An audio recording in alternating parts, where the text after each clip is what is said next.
ভাই রে ভাই, আজ হচ্ছে 15th আগস্ট, কিন্তু 15th আগস্ট হয়ে তো আমি কি করব? আমার ছুটি, কিন্তু করবোটা কি? হট করে ভাবলাম ধূমকেতু রিলিজ হয়েছে, তাহলে ধূমকেতুই দেখতে যাই। কিন্তু হঠাৎ করে প্ল্যান বলে কিছুতেই আমি বুক মাই শোতে কোনো হলই ফাঁকা পাচ্ছিলাম না। তারপরে ব্যারাকপুরের এই হলটা অ্যাট লাস্ট ফাঁকা পেয়েছিলাম, তাও আবার সেটা দুপুরের টাইমে।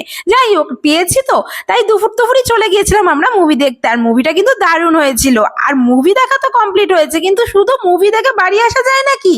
তাই জন্য কিন্তু পেট পুজো করতে চলে গেছিলাম। আর দুপুরবেলা তো না খেয়ে বেরিয়েছিলাম। বেশ 4টে 4:30 সময় যখন হল থেকে বেরোলাম, তারপরে বেশ খিদে পেয়ে গেছিল। কিন্তু ব্যারাকপুরে অনেক ধরনের রেস্টুরেন্ট থাকা সত্ত্বেও আমরা ওখানে খেতে পারিনি, বিকজ 15th আগস্টে সবকটা রেস্টুরেন্টে এত ভিড় ছিল আর এত লাইন ছিল, কি আর বলবো। ওই খিদেতে ওই লাইনে দাঁড়ানো তো আমার পক্ষে সম্ভবই ছিল না।